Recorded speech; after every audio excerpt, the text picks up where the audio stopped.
Bado tupo katika viwanja hivi vya Ubena Zomozi kwenye maonesho ya mifugo ambayo yanafanyika hapa Chalinze. Na maonesho haya bwana yanakutanisha watu wa aina mbalimbali. Wapo wafugaji, wapo wataalamu wa mifugo, lakini pia wapo wadau wa sekta za fedha na watu wengine ambao wanajihusisha katika mnyororo mzima wa thamani wa mazao ya mifugo. Na hapa naenda kukutana na wadau mbalimbali ambao wataeleza ni kwa namna gani wamejifunza kwenye maonesho haya. Na hapa nakutana na dada hapa, atuambie kwa majina yako, unaitwa nani na unatokea wapi? Kwa majina yangu naitwa Judy Stewart, natokea Korogwe. Mimi ni mfugaji wa kuku na nguruwe.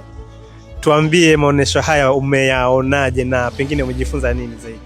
Maonyesho ni mazuri, it's very interesting. Nimeona mbuzi wa aina tofauti tofauti. Nilikuwa nasikia tu kuna boar goat. I never saw a boar goat. Nimekuja kuona hapa. Nimeona kondoo ni wakubwa and all that. Pia I was interested kwenye banda la Interchick. Nimepata ushauri kwenye kuku.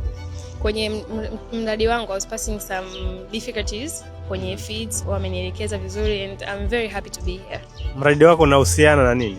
Mimi kwa mradi wangu nafuga kuku, layers. Nina layers bonanza, alafu nina pia nguruwe. Sikuwahi kufikiria kama ningekuwepo huko, lakini it's a field ambayo it's very interesting. Na ninafurahi sije kwa participate kwenye maonyesho kama haya ya ufugaji and I feel happy being here. Neno moja kwa wafugaji, we can do it, na huko kwenye ufugaji ndio kwenye hela. Sawa sana. Tuna hapa nakutana na mama hapa. Unaitwa nani? Mimi naitwa Sofia Shekibaha. Ndio. Natokea halmashauri ya Lushoto. Mimi ni afisa ugani halmashauri ya Lushoto, mtaalamu wa kilimo. Nini umejifunza? Maonesho ni mazuri, lakini nimejifunza vitu vingi. Nimeona breed tofauti za kondoo, nimeona mbuzi kule, nimeona ng'ombe, nimeona wauza pembejeo, watu wa huduma wengine kama NMB, na bado naendelea kuzunguka kuangalia. Elimu hii inaenda kukusaidiaje katika shughuli zako za ugani? Inanisaidia, nitawahamasisha wakulima waweze kufuga vizuri ili zile breed walizonazo waweze kuzilisha vizuri na zifikie katika ubora ambao utawapa kipato kikubwa zaidi. Asante sana mama. Asante. Haya.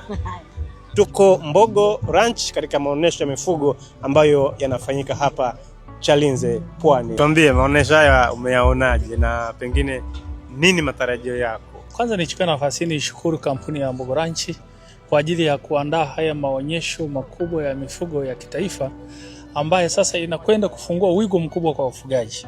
Ukiangalia sasa hivi hapa tumeona madume makubwa kutoka nchi mbalimbali kama vile Namibia, Kenya, lakini kuna mifugo wetu ambao wa Tanzania ambao wafugaji wetu wameboresha. Lakini kitu kikubwa ambacho nimekiona hapa, maonyesho haya sasa inakwenda kuwajengea uwezo mkubwa sana wafugaji teknolojia. Lakini hapa tumepita kwenye mabanda mbalimbali, tumeona idara mbalimbali. Nimeona kwa mfano banda la Wizara ya Mifugo pale veterinary, wao kazi yao kubwa ni kutafiti juu ya magonjwa makubwa ambayo yanatuweza kuangamiza mifugo yetu, na wana dawa nzuri sana, kwa mfano chanjo ya homa ya mapafu, chambavu, na magonjwa mengine mbalimbali. Hiyo ni hatua kubwa, lakini wafugaji wetu pia wamekuja hapo, wamejitokeza kwa wingi kwa ajili ya kuja kujifunza, kuona mambo yaliyoko hapo. Kwa mfano tumepita pale, tumeona kuna mashine za kuchakata vyakula vya mifugo, tumeona makampuni makubwa ya matrekta, tumeona mashamba makubwa ya malisho.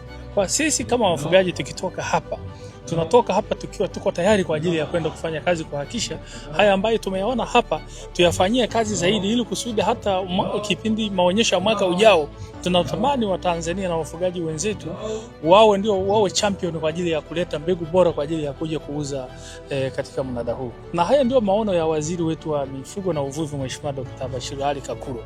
Yeye anasema anatamani kuona wizara hii inabadilika, inakuwa ya kisayansi na teknolojia zaidi. Nje na masuala ya mifugo, wewe hapa kwenye mpira kuna Simba, kuna Yanga, kuna Azam na timu zingine, lakini kule Mara kulikuwa kuna timu yenu kule ya biashara, nafikiri ilishuka. Unashabikia timu gani? Mimi ni Simba bwana. Kwa hiyo ubingwa mwaka huu mnaochukua? Tutapambana. Ufugaji maisha yetu. Maisha yetu ufugaji. Asante sana. Nakushukuru.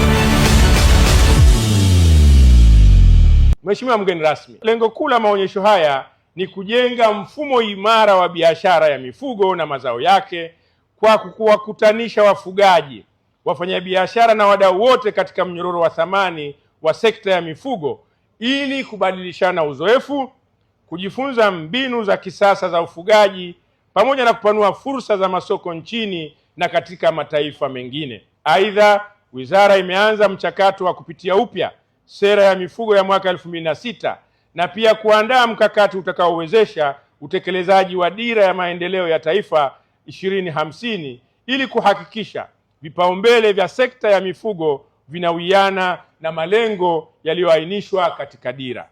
Kwa mujibu wa dira ya 2025, sekta binafsi inatarajia kuchangia katika uchumi wa taifa kwa 70% ifikapo 2050. Na hapa, Mheshimiwa mgeni rasmi, wafugaji ndiyo sekta binafsi tangu kuzaliwa kwa ufugaji. Kwa hiyo wao ndio watakaokuwa wa kwanza kufikia hiyo 70% na kuendelea katika mchango wa kutekeleza dira yetu ya maendeleo ya mwaka 2050.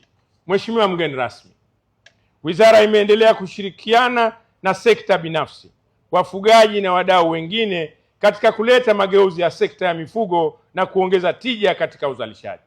Hatua zilizochukuliwa na kampuni ya Mbogo ni uthibitisho kuwa sekta binafsi iko tayari na ina mchango mkubwa katika kuleta mageuzi ya sekta za uzalishaji, na ndiyo maana leo umeshuhudia kampuni mbalimbali zikionyesha teknolojia na zana zinazotumika kuongeza tija kwenye uzalishaji wa mazao ya mifugo.